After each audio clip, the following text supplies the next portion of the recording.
May nag-text na itatago natin sa pangalang Andrea. Bakit daw ako nagsasayang ng oras, inuubos ang araw, gawa ng ganitong video, wala naman daw nanonood. Ang gawin ko na lang daw ay katulad noong mga nakakatawa, mga prank-prank at mga nagba-viral na mga video na gustong pinanunood ng tao. Kikita pa raw ako katulad nung mga nauna sa atin. Kasi daw ang mga gusto raw ng tao ay yung pampalipas ng oras.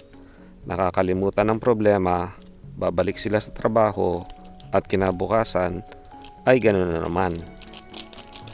Ganun daw ang gusto ng tao. Sanay na daw ang tao sa ganung routine sa bawat araw. Walang nababago paglipas ng taon, walang nababago sa buhay. At ang nababago lamang ay ang buhay ng mga nagpapalabas ng mga ganoong video na pampalipas ng oras.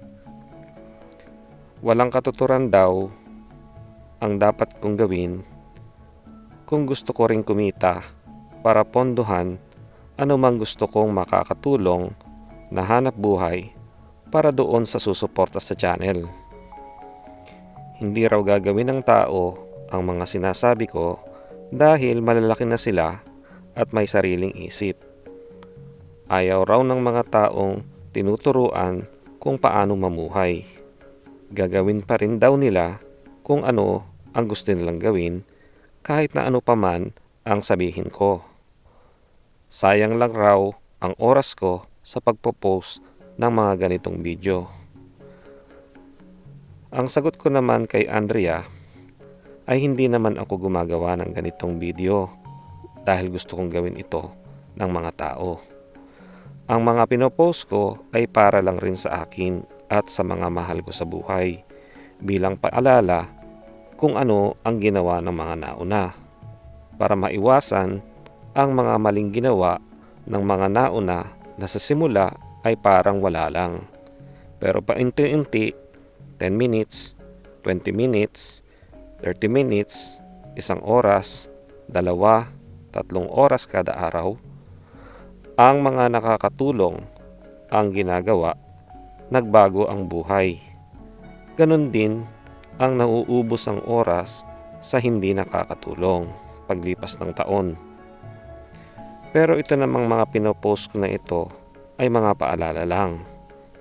Tinitingnan ko lang kung pwedeng isangguni sa mga manonood kung ano ang naranasan na nila sa ganito ring mga sitwasyon.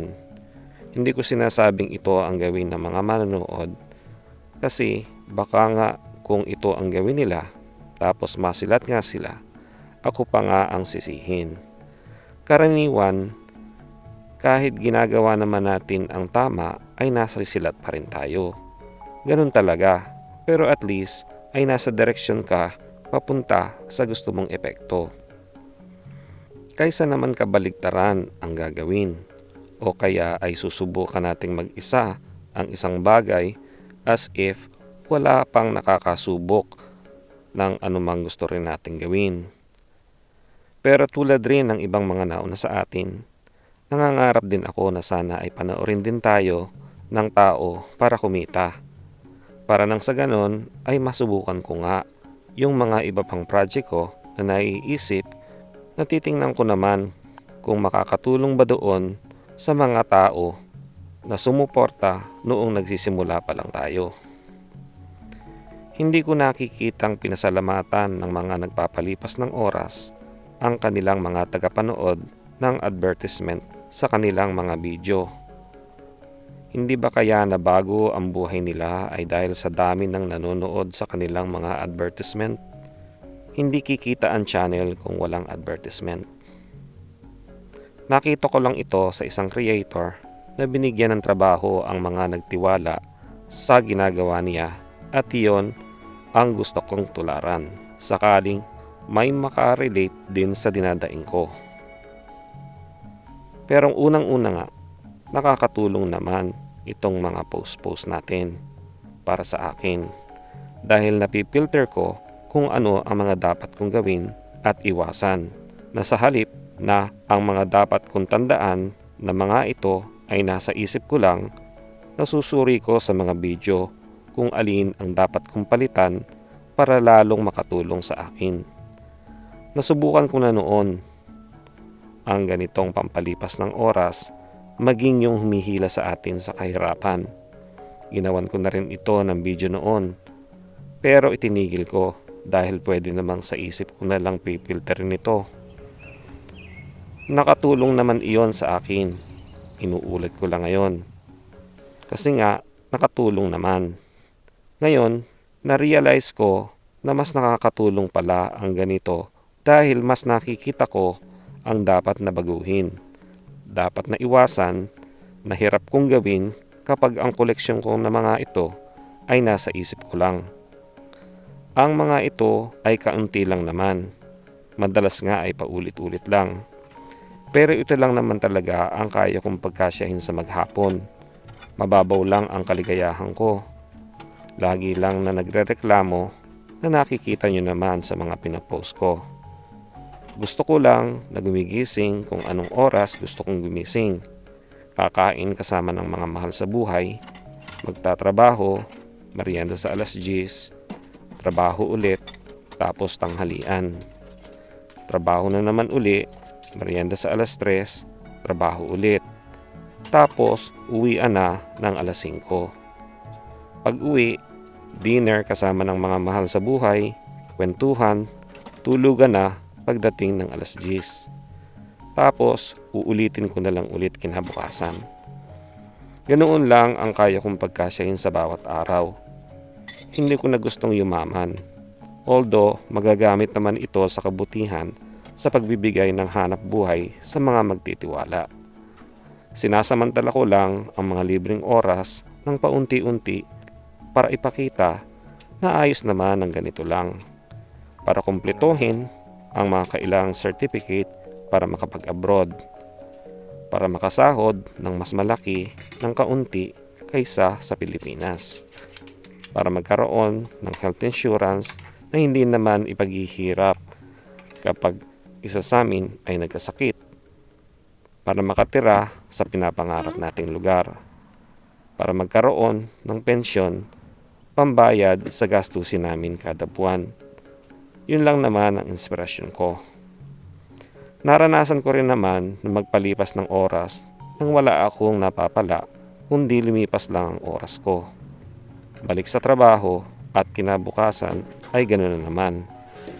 Enjoy ako sa panonood ng mga pelikulang may psychological na tema. Enjoy din ako sa mga prank-prank, mga balita, sa politika o kaya ay buhay ng mga artista kung ano ang nangyari na sa kanila ngayong tumanda na rin sila. Nakatulong ba ito sa akin? Hindi ko alam. Nare-realize ko lang na marami tayong dapat na ipagpasalamat. At kung maibabalik ko ito sa pamamagitan ng may makikitang aral ang sino man, tikot ko na yon na maituturing for good karma. Kahit good health lang at pahabain sana ng nasa itaas ang buhay namin. Pero madalas ay naiisip ko kung inubos ko sana ang oras ko sa makakatulong sa akin. Halimbawa ay ang mga pinag-uusapan natin ngayon tungkol sa MP2 na tulad rin pala ng Roth IRA dito sa US. Siguro ay nakaipon na ako dyan sa Pilipinas na maipagmamalaki ko sa magulang ko na naipundar ko. Pero ang naipon ko lang ay mga kaalamang tungkol sa politika, prank-prank, buhay ng tumandang artista, at walang katapusang katitingin sa social media kapag naiinip oras-oras. Mga kaalamang hindi naman nakatulong sa amin para mabago ang buhay. Kung ang mga pinanonood ko noon ay ganun din ang ginagawa ng iba at nakatulong naman sa kanila, at least ay nakatulong. Sana nakatulong itong post natin ngayon para pag-isipan nyo at maging inspirasyon para tingnan ninyo kung kaya nyo rin bang magawa ang mga nagawa ng mga nauna sa atin. Hindi nga nakakakilig o nakakatawa itong ginagawa natin, pero mapapanood nyo naman ito sa tunay na buhay na para sa akin, tikit na natin para mabago rin ang buhay natin.